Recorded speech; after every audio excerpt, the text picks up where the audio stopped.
Hey, what's up guys? I decided to record this video to give you tips on competing for the first time. This video is actually for my students in my gym. However, I decided to make it public so maybe it can help somebody else. And if you need to know anything else, I'm gonna be more active on YouTube right now.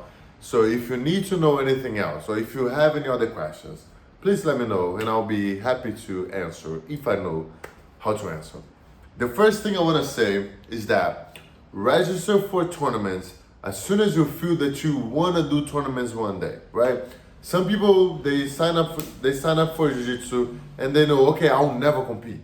That's not my thing. I don't want to do it. A lot of stress for any reason. You're never going to do it. Some people already know. I'm not going to be that person. Cool. However, there are some people that will feel like competing. You know, they're gonna see their teammates competing or their coaches, and they're gonna say, what if, right? Like, maybe it's gonna be fun. You know, it's gonna be challenging, but it's gonna be fun. So if you feel that, if you question yourself about competing, do it right away. Because the one thing you don't wanna do is to miss the white belt days. Next thing you know, you're gonna be a blue belt, purple belt, brown belt, and it's gonna be much harder to start when you're a blue belt or a brown belt or a purple belt or a black belt. That's gonna make you grow. That's gonna make you learn a lot of things. And it's gonna force you to do better. So competing is a great way to challenge yourself, and I encourage all my students to do it. It's an amazing experience, and I guarantee that your jiu-jitsu is gonna be much better after the competition, regardless if you win or lose. Okay, so the tip number 2 would be register for the right division. A lot of people don't know their weight class, and a lot of people don't know that they have to weigh in with their gi on, and that can be a little bit of a problem. And also, a lot of people cut a lot of weight. They feel, oh, if I cut 5, 6, 7, 8, 10 pounds, because I watch the UFC guys doing it, it's gonna be better because I'm gonna be much stronger. Not necessarily. Don't worry about your weight. Whatever you weight today, go in that division. Don't stress about cutting a lot of weight. If it's 1 or 2 pounds, that's fine. But if it's more than that, you don't wanna add extra stress in your back. You're gonna perform whatever you're gonna perform, so I wouldn't add extra stress on you. So number 3, that's also like everything that I'm saying now is for before a tournament, right? Before you even get there. In my opinion, one of the things people don't do in gyms, either in Brazil or here in the United States, people don't train enough takedowns. And when I say takedowns, it's not for you to go there and take people down, but also to know what to do and what not to do. To learn grip fighting, to know, like if you're a guard puller, you have to know how to defend a takedown if you have to, and then pull guard. You have to know the right time to do it. You don't want to rush into it, because a lot of people, they don't know what to do. They freak out and then they pull straight to side control, straight to the mount, and now you start in a horrible position to be at. So in my opinion, if you can, once or twice a week, do a little takedowns. In my gym, we do takedowns every Fridays, and that helped a lot my first time competitors, because they knew a little bit of grip fighting, and even when they got taken down, they were able to relax and stay calm. It's not a big deal. Put them back in your guard and then work on your sweeps, work on your jiu-jitsu. You know, but a lot of people, they got some jiu-jitsu, but they freak out in grip fighting and start standing. And that can be a major thing if you've never been in that situation before. And that's when most people get hurt also. You know, so you want to learn and be realistic on the takedowns and stuff. You're not gonna be a judo black belt or a high level wrestler, but at least know what's going on. In my opinion, is important.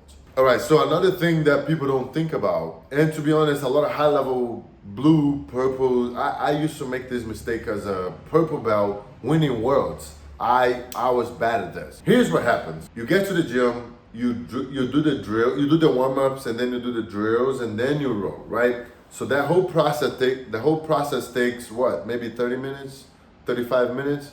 That's when you're gonna start going hard.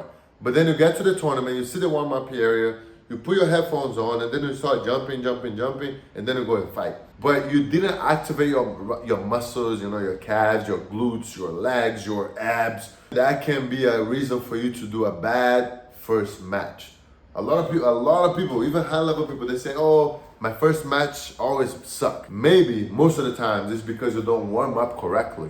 One thing that I tell my students and I tell myself is to slow things down. You know, so as soon as you get to the tournament, you're gonna see a lot of coaches yelling, a lot of people yelling, people are nervous, people are freaking out.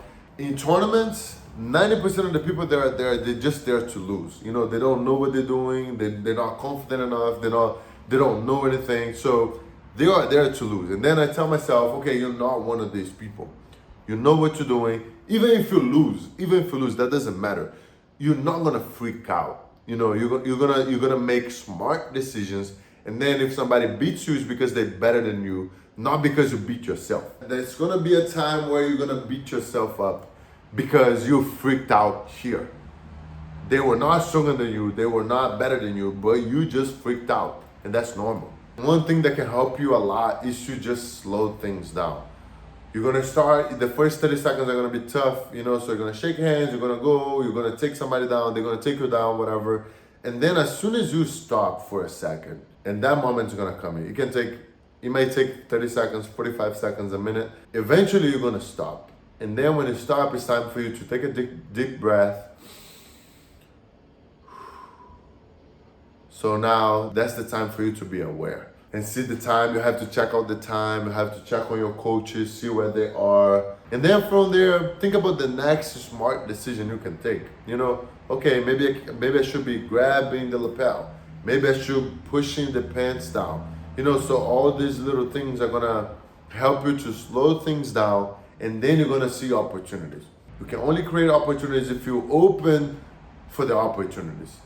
If you close, if it's a chaos, you're not even seeing what's in front of you. If you slow things down, everything is gonna get much better. Winning or losing will be much better and much nicer on you. All right, the last one, when I say this, it's kind of, if you don't know me, it can be a little hard for you to understand. There is no such a thing as mercy. You go there to beat them up, to mess them up. Of course, you don't want to hurt them, but you wanna dominate. You know, you wanna grab them, take them down, or pull guard, and you wanna do everything perfect. And you want them to suffer, right? Because they dare to be there in front of you in a tournament. I was the nice guy for so many times, and that so many times I got hurt, so many times I lost tournaments being better than the person because I was too nice. You know, so being too nice, being evil is bad too. You know, if you lose your focus and try to, just be hurting the person, I think you'll lose a little bit of the sense of the technique. Go there, if you have that possibility to choke them out, choke them out. If they put the jaw in front of it, it's their problem, it's not your problem. And anytime you grab somebody in the submission, if they don't tap, you're not breaking their arm. They are breaking their own arms, because they're not humble enough to tap and understand that they lost the fight. Mercy is a bad thing. You should not have it. You should respect your opponent and go hard and try to kill them. If you do that, most of the times you're gonna have peace of mind. And even if you lose, you're gonna know, okay, I did my best, I did everything that I could, and it is what it is from now. In tournaments, the best technique won't necessarily win. You can be much better than me and I can still beat you because there are rules and points in this tournament, right? I don't necessarily have to have the best jiu-jitsu to win a tournament. All I have to do is to learn how to play the game. That's it about the video today. I'm very proud of my students, and I'm making this video for them. But I think, that this can benefit some other people too. And competing for the first time can be tough, but if you relax and focus on one thing at a time, and I believe you're gonna do an amazing tournament. And if you don't, so what? Go back to the gym. We still love jiu-jitsu, man. We like this. We love jiu-jitsu. We're gonna do it regardless, right? So we don't have to necessarily win tournaments to be happy and enjoy jiu-jitsu. Do your thing, man. Enjoy your time and enjoy competing, and trust me, you're gonna do it again. And have this mindset of, I'm training, I'm getting better. I'm in the process of becoming who I'm gonna be. It's not the end of the world if you lose. You're not the best guy in the gym if you win. It's just another step. It's just another milestone. I see you guys soon. Make sure you let me know if you have any other questions, if you want me to talk about some other things.